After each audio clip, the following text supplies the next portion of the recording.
इनका साइज सिर्फ 1.5 square metre है और इन्हें कॉफिन होम्स कहा जाता है। अंदर सीधा खड़ा होना तो नामुमकिन है, यहाँ तक कि हाथ फैलाना भी मुश्किल है। कुछ तो इतने तंग है कि चौड़ाई इंसान के कंधों से भी कम है और लंबाई शरीर से भी छोटी। इसके बावजूद ये कॉफिन एक साथ लिविंग रूम, किचन और बेडरूम के रूप में इस्तेमाल होते हैं। हांगकांग पिछले 14 सालों से दुनिया का सबसे महंगा हाउसिंग मार्केट रहा है। करीब 2 लाख लोग मजबूरी में ऐसे ही घरों में रहने को मजबूर हैं। ये दुनिया के सबसे अमीर शहरों में से एक है और अब हम देखेंगे कि यहाँ लोग कैसे सरवाइव करते हैं। कुछ लोग को एक ही कॉफिन में मिलकर रहना पड़ता है और कुछ लोग तो अपने ही कॉफिन होम्स में मुश्किल से फिट हो पाते हैं। इस डॉक्यूमेंट्री में हम एक ऐसे कॉफिन होम में रहने वाले इंसान के साथ पूरा एक दिन बिताएंगे जो पिछले 16 सालों से बेहद खराब हालत में जी रहा है। सबसे पहले हम सबसे ज्यादा कंफर्टेबल कॉफिन होम से शुरुआत कर रहे हैं। इस बिल्डिंग की हर मंजिल पर 20 से 30 कॉफिन साइज छोटे अपार्टमेंट्स बने हैं। मैं यार ठीक से खड़ा भी नहीं हो पा रहा हूँ। ये इमारत पहले ऐसी नहीं थी। बाद में गैर कानूनी बदलाव करके एक ही फ्लोर को 20 से काटकर 2 हिस्सों में बांट दिया गया ताकि ज्यादा लोगों को ठूसा जा सके। इसकी वजह है कि यहाँ सीलिंग की हाइट बेहद कम है। देखिए, एक फ्लोर को 2 हिस्सों में बांटकर 2 लेवल्स बना दिए गए। ये कोको का घर है। वो यहाँ पिछले 10 सालों से अकेली रह रही है। भगवान का शुक्र है मेरे पास खिड़की है। नॉर्मली छोटे घरों में नहीं होती। एक फ्रिज, एक टीवी, बस इतना ही, क्योंकि ये जगह छोटी है। आप ज्यादा चीजें नहीं रख सकते। लगता है कॉकरोच खाने के कुकर के अंदर फंस के उसके अंदर मर गया। मैंने देखा 3 लोगों की उस कमरे में मौत हो गई है। जब ऊपर वाले लोग अपने दरवाजे बंद कर लेते हैं तो ये जानना मुश्किल हो जाता है कि उनकी मौत कब हुई। जब बहुत बदबू आने लगती है तब हम फिर पुलिस को फोन करते हैं। पावर लोड बहुत ही ज्यादा है, इसीलिए आग लगने का बहुत खतरा है। 4 सेकंड्स में हम कॉफिन जाने वाले हैं। वो जेल से भी ज्यादा बुरा है। लेकिन उससे पहले चलिए इन दीवारों के पीछे झांकते हैं। अब हमारे सामने दर्जनों लोग हैं जो सार्डिन मछलियों की तरह ठुसे हुए रहते हैं। 75 स्क्वायर मीटर के एक अपार्टमेंट को 30 कॉफिन साइज यूनिट्स में बांट दिया गया है। इन घरों में ना तो ताजी हवा के लिए खिड़कियां हैं और ना ही धूप आती है और हर एक तंग कोठरी के अंदर एक इंसान चुपचाप डिप्रेशन और एंग्जाइटी से लड़ रहा है। यहाँ 26 लोग रहते हैं और बदबू यहाँ बहुत ज्यादा है। कॉरिडोर इतना संकरा है कि लोग सीढ़ी को ही शू रैक की तरह इस्तेमाल करते हैं। आप यहाँ कब से रह रही हैं? करीब 6 साल से।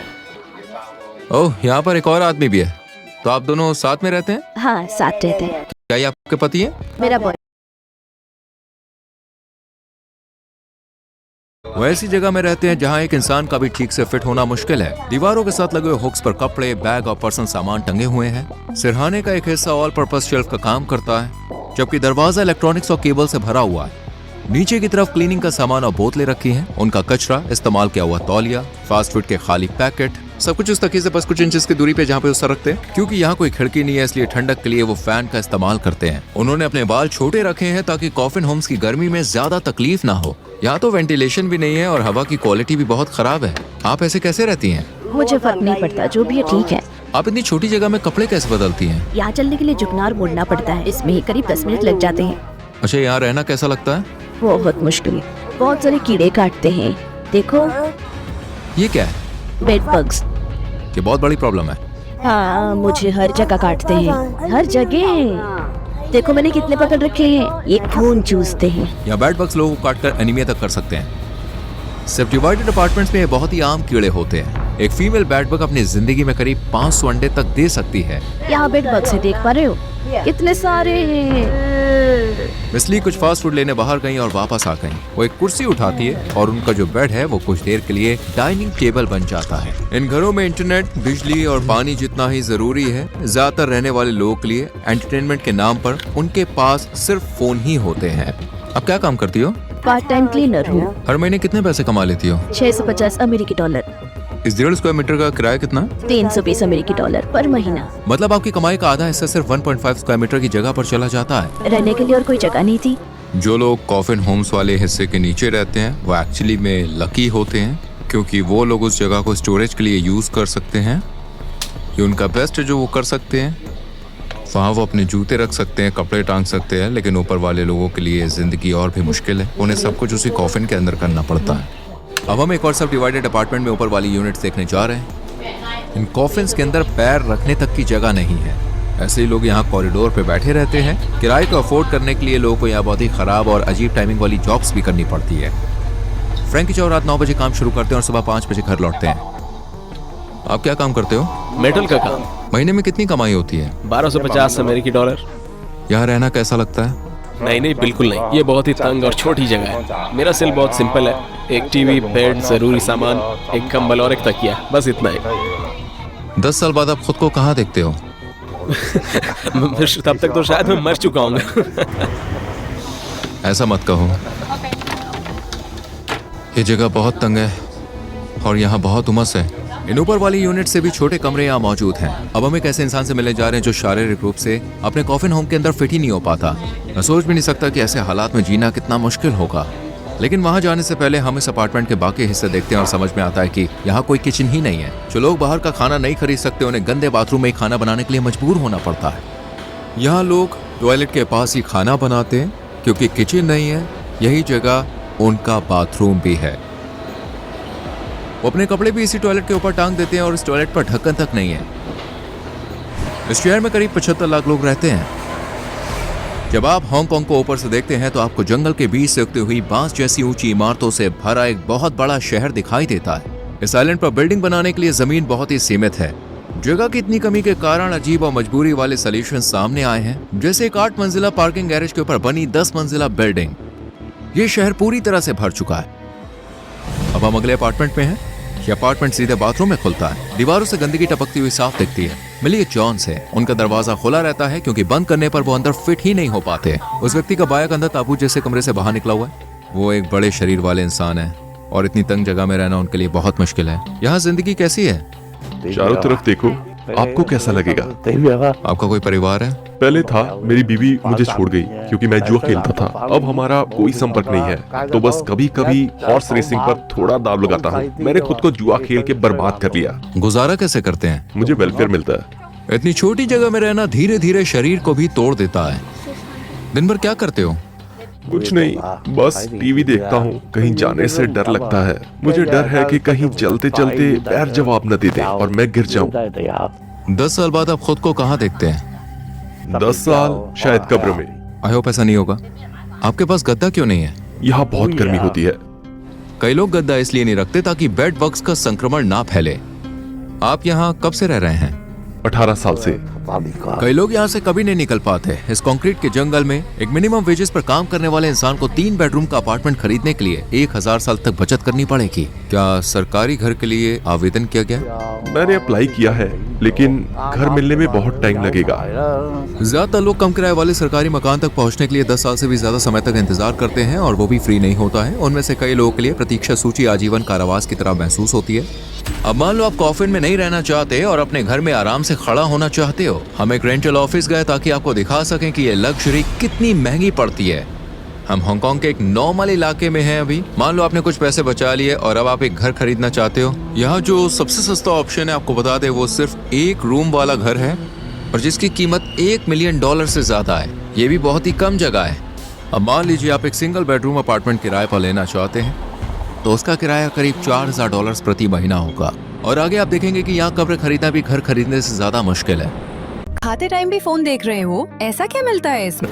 पूरे देश की 10% दौलत के मालिक सिर्फ 75 लोग हैं। जहां बहुत ज्यादा अमीर लोग लग्जरी कारों में घूमते हैं और बड़े बड़े घरों में रहते हैं, वहीं सबसे गरीब लोगों के पास सांस लेने तक की जगह नहीं है। हालांकि यहाँ लाइफ एक्सपेक्टेंसी दुनिया में सबसे ज्यादा करीब 84 साल है। फिर भी बहुत से लोगों को रिटायरमेंट के बाद भी जी तोड़ मेहनत करनी पड़ती है, सिर्फ इसलिए ताकि वो आसमान छूते हाउसिंग खर्च उठा सके, वरना वो जी नहीं पाते हैं। यही वजह की सड़कों पर बुजुर्ग लोगों को कार्डबोर्ड इकट्ठा करते हुए देखा जा सकता है। यहाँ की जो इनकम और इक्वालिटी है वो बहुत बुरी है, जैसे दिन और रात का फर्क। अगर मकान मालकिन को पता चल गया तो दिक्कत हो जाएगी। मुझे फर्क नहीं पड़ता कि वो क्या फिल्म आ रहे हैं, लेकिन वो हमें निकाल देगी। मकान मालकिन ये सब अलाउ नहीं करेगी। हमने ये हिस्सा इसलिए रखा है ताकि आप देख सके कि ये किराएदार कैसे हमेशा डर में जीते हैं। इस बात से डरे हुए हैं कि मकान मालिक कभी भी उन्हें निकाल सकता है। जो लोग अपने घर खो देते हैं उन्हें सड़कों पर रहना पड़ता है। अरे बेटा, पानी की बोतल खरीद दो, बहुत प्यास लगी है। ढक्कन खोल दो, वहाँ रख दो। धन्यवाद, बहुत शुक्रिया बेटा। उन्हें बहुत प्यास लगी थी क्योंकि जुलाई साल का सबसे गर्म महीना होता है। उस वक्त हांगकांग का टेम्परेचर करीब 43 डिग्री सेल्सियस था। यहाँ बहुत गर्मी है, बहुत उमस है। जैसे ही मैं इस नए अपार्टमेंट में आया, मुझे गर्म और सीलन भरी हवा का झोंका लगा।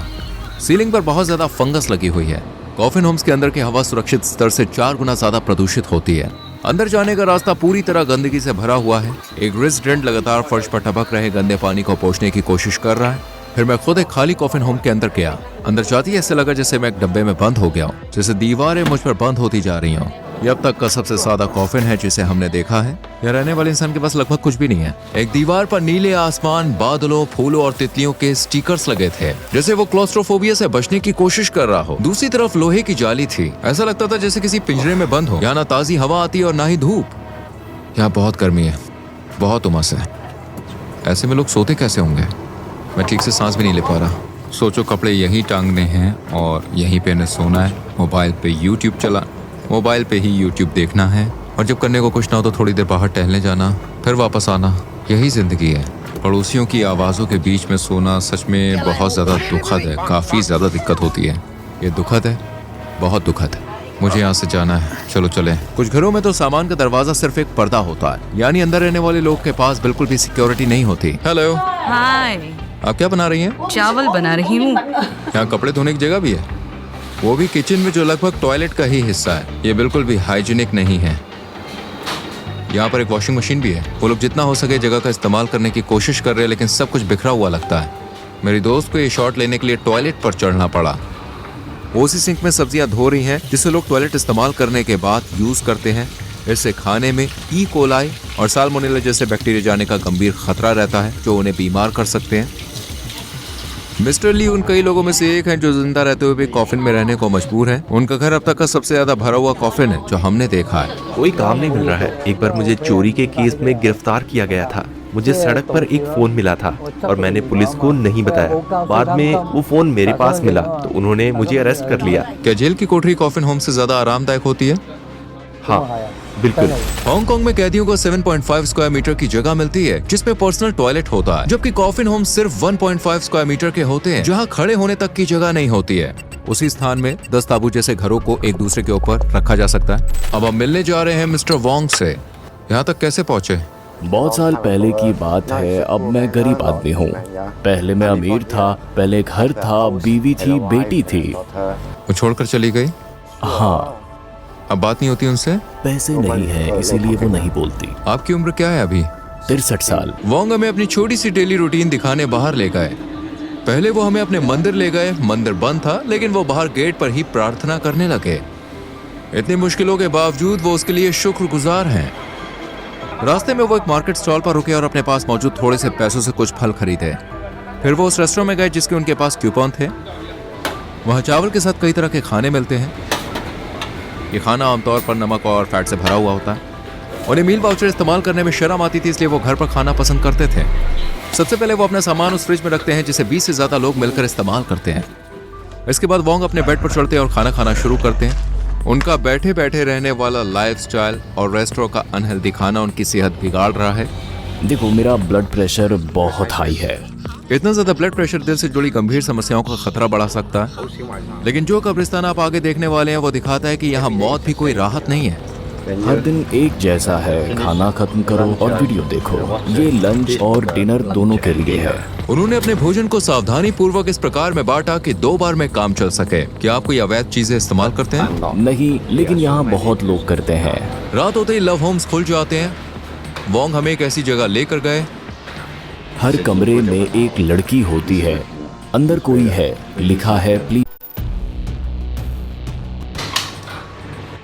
आगे बढ़ने से पहले मैं इस वीडियो के स्पॉन्सर eSIM को धन्यवाद देना चाहूंगा। जैसा कि आप जानते हैं, मैं बहुत ट्रेवल करता हूं। कनेक्टेड रहना पहले एक चुनौती थी, चाहे वो लोकल सिम खरीदना हो या बहुत ज्यादा रोमिंग शुल्क चुकाना हो। जब मैंने eSIM का इस्तेमाल करना शुरू किया तो ये बदल गया। क्या कीमत बता सकते हैं? क्या आप कस्टमर हैं? बस कुछ लोग देखने आ रहे हैं। वो कहते हैं कि वो वहाँ नहीं जाते, लेकिन उन्हें रास्ते बखूबी पता थे। 1 घंटे की मसाज 65 अमेरिकी डॉलर। ये लव होम्स भी असल में सब डिवाइडेड अपार्टमेंट्स हैं। हाउसिंग प्राइस इतनी ज्यादा है कि यहाँ काम करने वाली महिलाएं भी पूरे साइज का घर नहीं ले सकती। अगर हांगकांग में जिंदा लोग कॉफिन्स में रहते हैं तो मरे हुए कहाँ जाते हैं? यहाँ पर आप जानते हैं, एक सिंपल सी कब्र की कीमत भी हजारों डॉलर्स होती है, वो भी अगर मिल जाए तो। हाल ही में कब्र की जगह $1,28,000 US में बिकी थी। क्योंकि ये सस्ता पड़ता है, इसलिए ज्यादातर लोग कब्र खरीदने के बजाय किराए पर लेते हैं। जगह इतनी कम है कि सरकारी कब्रिस्तान की कब्रें भी स्थायी नहीं होती। 6 साल बाद शव को हटाकर जला दिया जाता है। जगह की कमी के कारण अब दाह संस्कार ही एकमात्र विकल्प रह गया है। राख को छोटे छोटे ड्रॉर में रखा जाता है, एक शू बॉक्स से भी छोटे होते हैं, बिल्कुल इनकी तरह। सरकार ने वादा किया है कि 2049 तक हाउसिंग की समस्या खत्म कर दी जाएगी। आज करीब 2,20,000 लोग दुनिया के सबसे अमीर शहरों में से एक हांगकांग में ऐसे भयानक घरों में रह रहे हैं। उन्हें सुरक्षा के लिए नहीं बल्कि अमीरों की नजरों से छुपाने के लिए रखा गया है। वीडियो देखने के लिए थैंक यू।